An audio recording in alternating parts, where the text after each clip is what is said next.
Welcome to EPG Pathshala. I am Dr. Neeru Tandon, Department of English, VSSD College, Kanpur.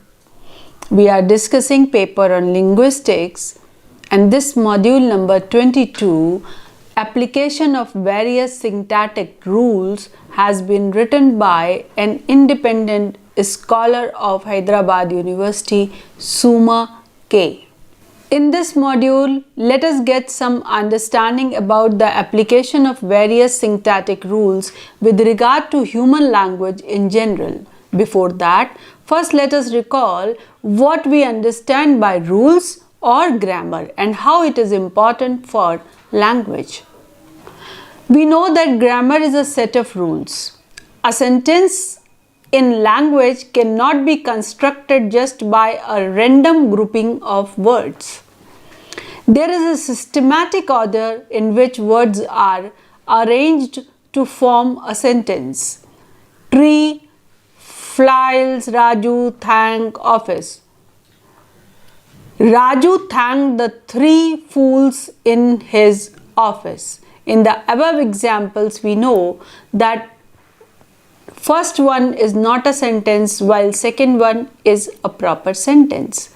Second is a sentence because of the fact that it has a systematic arrangement of words where each word has a systematic function known not only to the sender but also to the decoder, and in the same way when the sender sends the message, speaks the sentence, the decoder understands by decoding that in that systematic way. So the process of communication that takes place in the proper sense.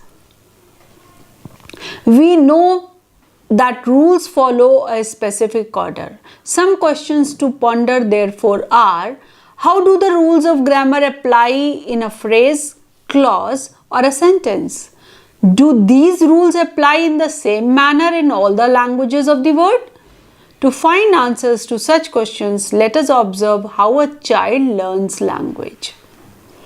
We see around us that just a 5 or 6 year old child can speak so much and so well. Did the child learn all of that language by memorizing the language he or she was exposed to?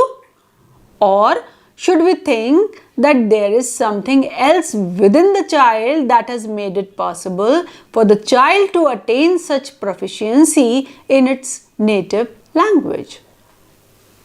When we observe closely, we cannot just say that the child learnt it all by imitating the language of the adults around him. This is because many a time we are left surprised by the child's ability to use language.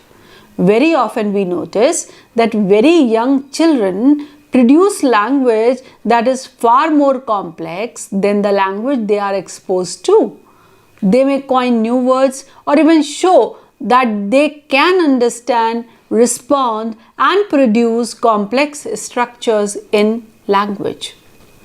For instance, let us look at the sentences below. This is the book that I kept on the table. The second sentence, this is the book I kept on the table. I think that India will win the match. I think India will win the match.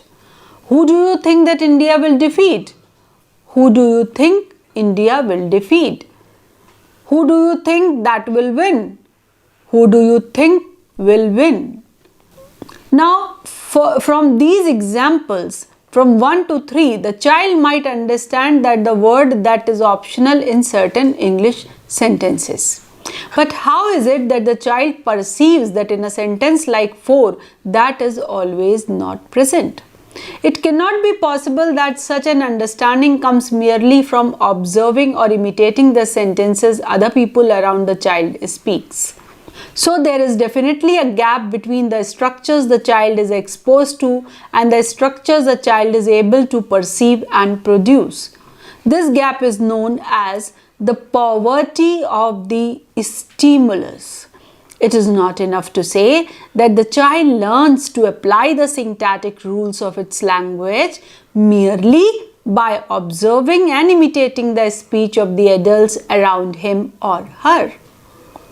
In this particular diagram, on poverty of stimulus, you can see that there is a wide gap.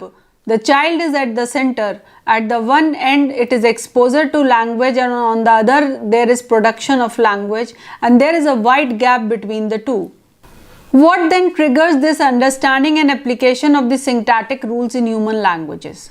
To explain this, Noam Chomsky came up with the idea of innateness hypothesis. Children can produce and understand complex grammar of their language without any formal training to learn that language. Chomsky says that this is possible because they must have something that is like an innate plan which is common to all languages. According to innateness hypothesis, an innate plan makes it possible for children to figure out the grammatical rules of the language that their parents or other elders around them speak. Using these rules of the structure of their language, children can produce innumerable phrases, clauses, and sentences, including those that they may have never heard before. Innateness hypothesis stands in contrast to other theories that had earlier assumed that children learn a language by imitating the speech of their parents or others around them. What is the evidence for innateness hypothesis? How do we show that children do not merely imitate to learn language, but rather implicitly acquire and apply the rules of grammar instead? Acquisition of the irregular past tense is an example. Let us now understand how children might acquire the irregular past tense in English.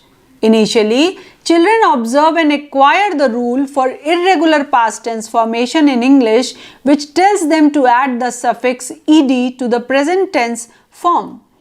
Climb, climbed, walk, walked, talk, talked.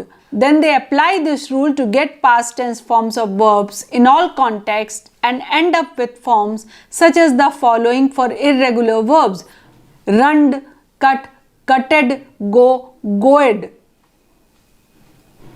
This is only for a short while until they learn that some verbs in English have irregular forms and therefore vary from the past tense rule they have already learned. So it is the innate ability that helps the children acquire the intricacies of the rules of grammar to learn any human language.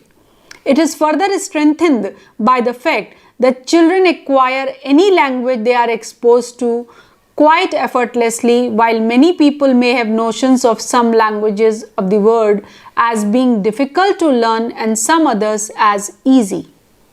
Innateness hypothesis.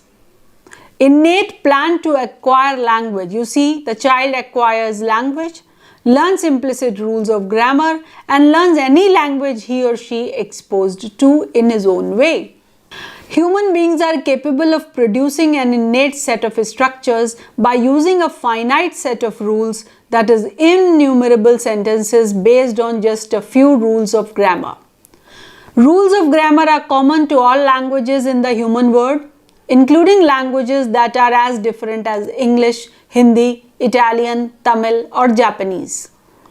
The innate plan that gives the child the ability to perceive and produce languages comes from this grammar. This is what Chomskyan tradition of generative grammarians call universal grammar with the short form UG. Chomsky says, universal grammar may be thought of as some system of principles common to the species and available to each individual prior to experience. So UG, we see, is unique to humans and sets us apart from other species of life by giving us the capability of language. The language we usually and actually use is just a small part of this ability and what it could help us produce. The rules in UG can be further understood in two parts: principles and parameters. Principles refer to those rules of grammar that are common to all human languages. If rules are common, does that seem to suggest that all the human languages are the same? We see, for instance, that all human languages have a subject and a verb in a sentence. Raju sings.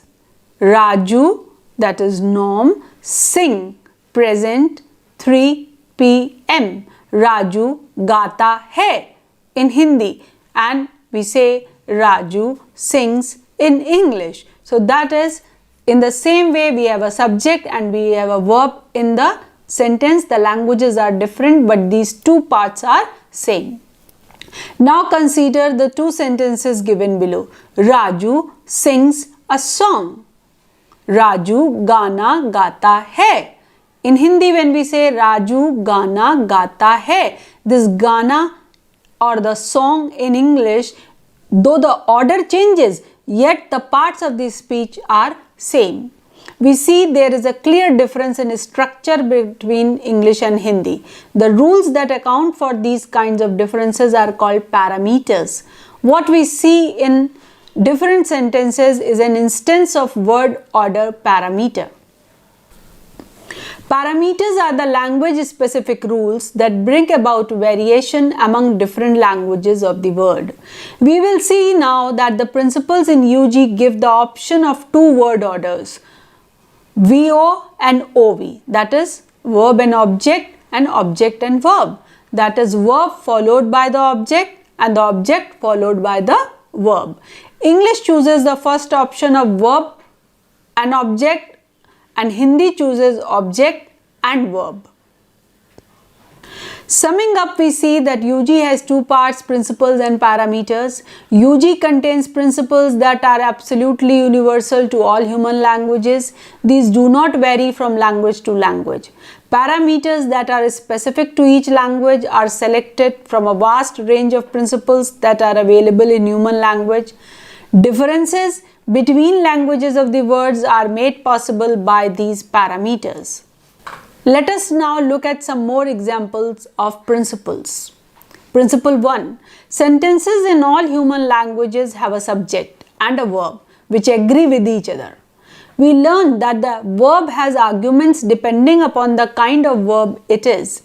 Dogs bark, that is one argument. The cat caught the rat, there are two arguments. Raju bought Meera a ring, there are three arguments. Here the subject is always present, while the objects are optional and are dependent on the verb. Here is one more example for principles. Embedding principle. An embedding principle specifies that any grammatical sentence can become a subordinate clause in a complex sentence. For example, John had resigned, it was clear. Second sentence, we can say that John had resigned within square brackets was clear. Or another form may be, it was clear that John had resigned.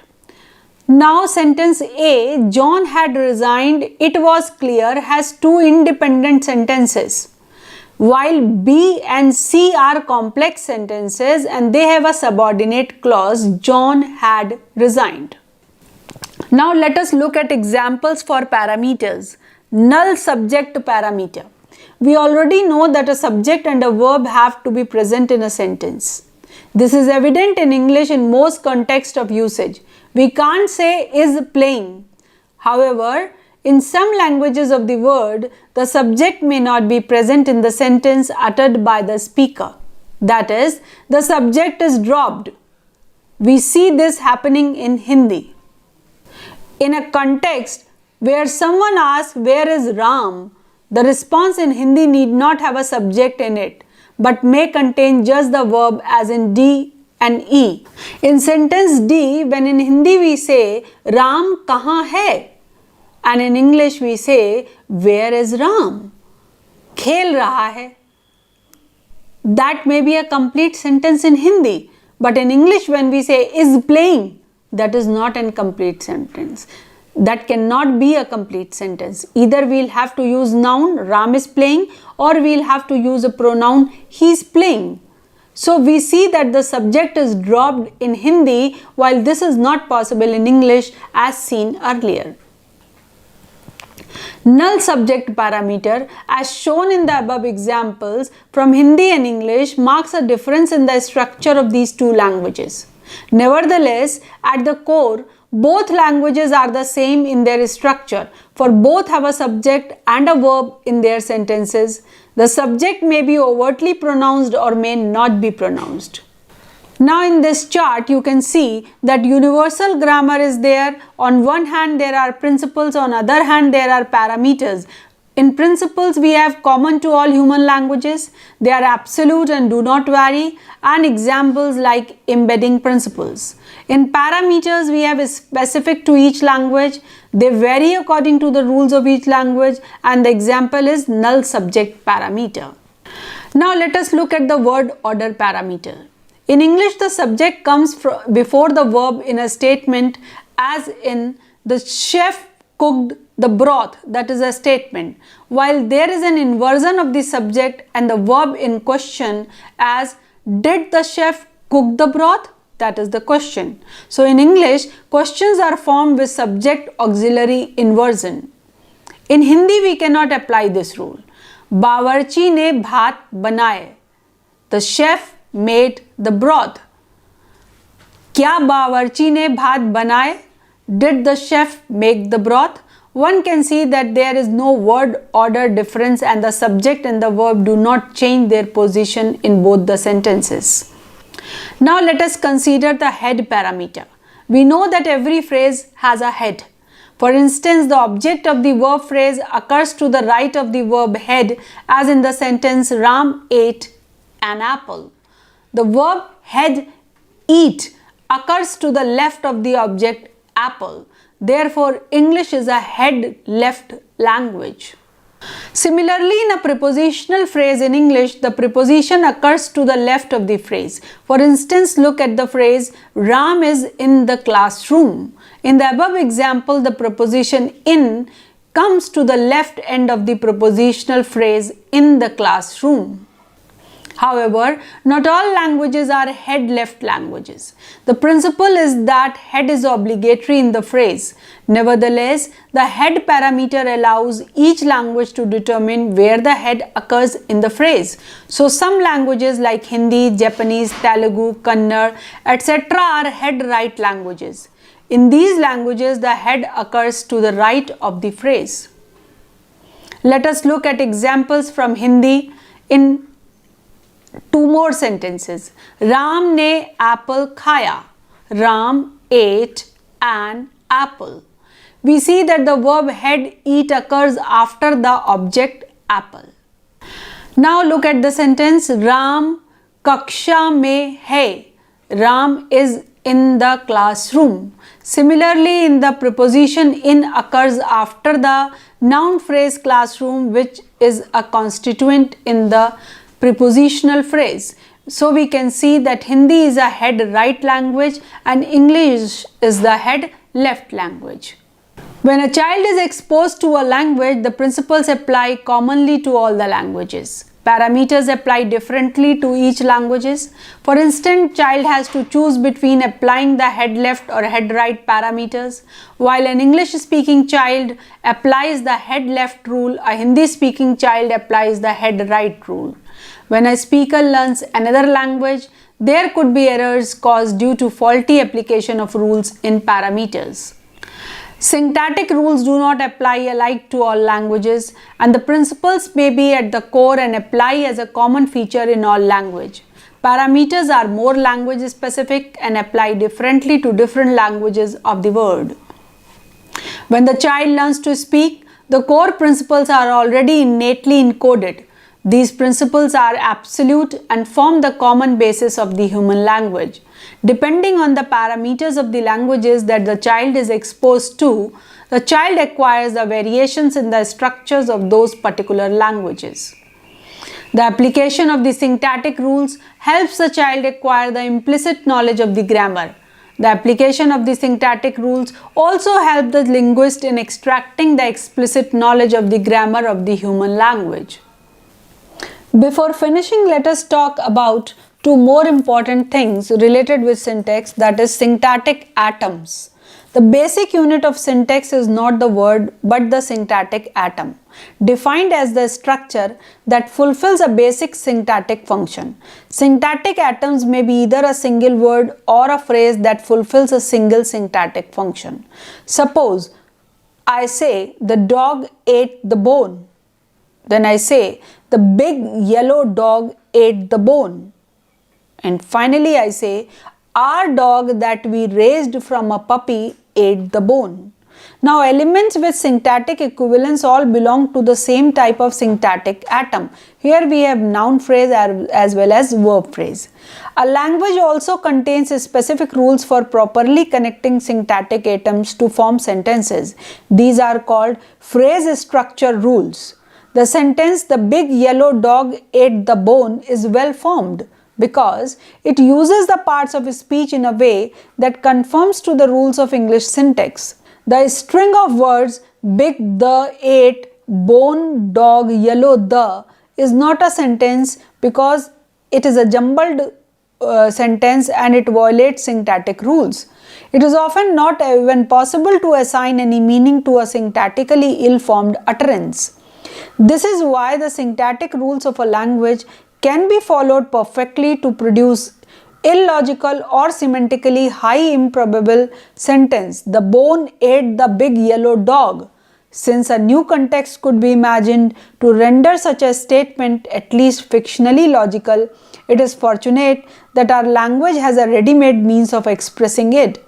The fact that syntactic structures are not restricted in the meanings they may express is one reason why we can so easily produce novel sentences never before heard.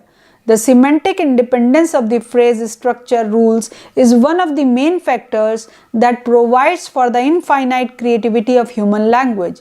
Animal systems don't have any structural unit, they are meaningful yet totally independent of meaning.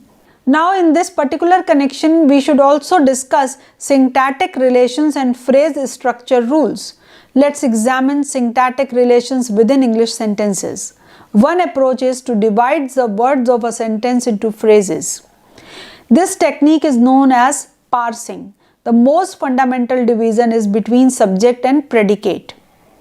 Phrase containing different parts of speech can serve one and the same function. He ate the old bone. The big yellow dog ate bones. The big yellow dog slept. The dog growled at John. Each of these sentences consists of a subject and a predicate, but in each sentence different syntactic types of words or combination of words constitute subject and predicate. Different combination of part of speech fulfilling the same syntactic function are said to be syntactically equivalent. To summarize, we can just say that it is so clear that whenever we form a sentence, we are supposed to follow the rules, the grammatical rules of the syntax. Unless and until we understand that which part of a speech will follow the other, we cannot form a meaningful sentence. It depends language to language, it varies language to language. Like in Hindi, we say, मैं आम खाता हूँ, I eat a mango. So it is something, the object comes later. So where we will place the object in English sentence and where we will place the object in Hindi sentence is according to the rules of that grammatical rules of that particular sentence. So knowing the syntax, knowing its parts, knowing the values is very, very important to understand the grammar, understand the language in totality. Keep learning. Thank you for visiting EPG Pathshala.